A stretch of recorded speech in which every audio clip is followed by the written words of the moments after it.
세바시 대학 3기 신현구입니다. 제가 30살이 되던 2012년 1월, 제 나이가 살짝 공개가 되긴 했는데, 네, 저는 도서관에서 약학대학원 최종 그 면접 결과를 기다리고 있었습니다. 어떻게 되었을까요? 합격이라면 제가 약사님이 되었을 거고, 사실 불합격이 되었습니다. 그래서 굉장히 아쉬웠습니다. 왜냐하면은 1차 통과, 2차 통과, 마지막 면접 때 이제 결과적으로는 제가 취업을 해서 저를 4년 동안 기다려준 여자친구와 결혼을 해야 되겠다. 그럼 결혼하려면 제일 중요한 게 뭘까요? 바로 돈이죠. 예, 돈입니다. 예, 그래서 취업을 해야 되겠다.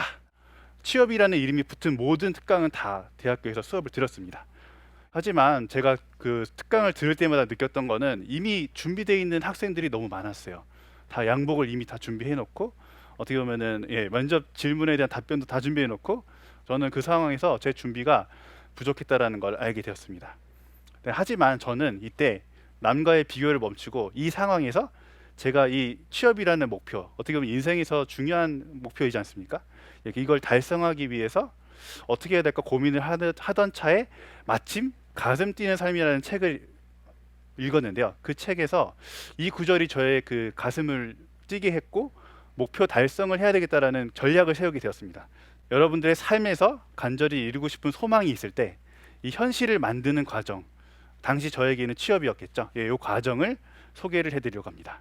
목표를 글로 쓰는 거, 퍼포즈, 글로 쓰는 단계가 필요하고요. 두 번째로는 이 리피트, 그리고 마지막 세 번째 P는 사람과 함께 해야 됩니다. people.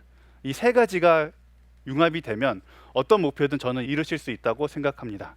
미국의 예일대에서 1953년도에 졸업생들을 대상으로 추적 실험을 했습니다.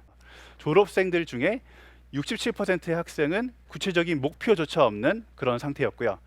그 다음 30%의 학생은 목표는 있었습니다. 다만 이것을 글로 표현하진 않았습니다.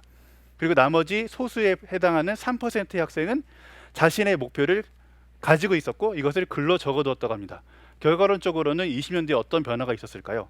이 3%에 해당하는 소수의 자신의 목표를 글로 적어둔 사람들은 나머지 97%의 졸업생들의 재산들의 합보다 더 많은 자산을 이루어냈다고 합니다. 확실히 이 글로 쓴 목표는 엄청난 위력을 가지고 있다는 것을 알 수가 있는데요. 신기한 건 제가 이 글을 읽고 나서 다이어리 첫 페이지에 제가 가고 싶은 기업 세 군데를 적어놨습니다. 어떻게 됐을까요? 사실 이 중에 저는 가장 가고 싶었던 기업에 당당히 합격을 할 수가 있었습니다. 네, 그러면 사실 글로 쓰는 것만으로는 이 목표가 현실화되기에는 조금 부족한 부분이 있다고 보실 수가 있는데요. 그럼 어떤 부분이 목표에 가미가 되어야 되냐면 구체적인 실행 방법으로 기술을 하셔야 됩니다. 이 실행 방법에 대한 타임라인을 가지셔야 되겠습니다. 두 번째로는 리피트, 반복입니다. 1594년도 6월 달에 이순신 장군님이 쓰신 난중 일기입니다. 이때 일기를 보시면 알겠지만 여러분들 어떤 특징이 보이시나요? 그렇죠. 답이 바로 나옵니다. 활을 쏘았다. 날씨도 맑음. 맑았지만 더위가 찌는 듯했다. 되게 플랫한 내용이잖아요. 그 가운데서 빠지지 않았던 활동이 바로 이 활쏘기입니다. 취업 준비를 하던 저도 인성 면접, 기술 면접, 임원 면접의 그 세 가지 주제로 예상되는 질문들과 답변을 준비해서 100번 이상 반복할 수 있도록 준비를 했고요. 사실 이런 부분이 저희 최종 합격에 영향을 주었다고 생각을 합니다. 그리고 마지막으로 저희가 원하는 목표를 현실화할 수 있는 가장 중요한 포인트가 바로 사람이라고 볼 수가 있는데요. 이 사람이라는 부분은 사실 목표 달성에 있어서 굉장히 중요한 역할을 합니다. 영어 학원에서 스터디도 리딩을 하면서 조장도 해보고요. 취업할 때도 제가 말씀드린 그 취업 과정의 반복 과정을 100개를 제가 만들어 놓고 저랑 같이 하실 분들 모여주세요 했더니 마침 또 저랑 뜻을 같이 하시는 분들이 모였고요.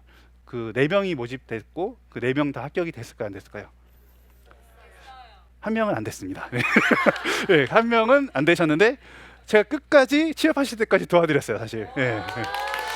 감사합니다. 런던 경영대학원의 개건 교수인 게리 하멜 교수님은 내가 무엇을 끊임없이 추구하느냐에 따라서 우리의 인생은 달라질 수 있다. 우리의 목표는 달라질 수 있다. 라고 말씀을 해주셨고요. 사실 글로 쓴 구체적인 목표, 퍼포스, 목표 달성을 위해 습관적인 수준으로 부를 수 있는 반복, 리피트, 그리고 같은 목표를 위해 함께 숲을 이루어 나가는 사람들이 피플이겠죠. 이 세 가지 P가 함께 한다면 여러분들의 꿈은 반드시 현실이 되어 있지 않을까 싶습니다. 네, 사실 여기까지 제가 준비한 내용인데 이 강연을 보시는 분들만을 위해서 제가 준비한 마지막 P가 하나 더 있습니다. 예. 네, 그 P는 바로 포지티브 싱킹, 긍정적인 생각인데요. 제가 그 여자친구를 지금 여기 와 계시긴 하는데, 예. 여자친구와 사귈 때 코엑스에서 제가 카페에서 기다리고 있었을 때였어요.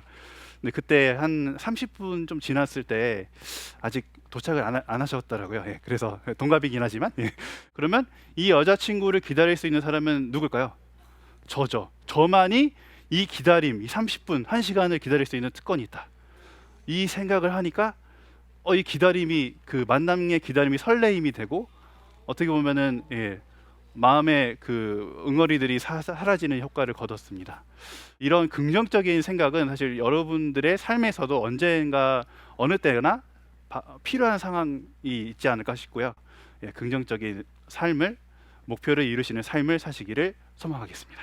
네, 감사합니다.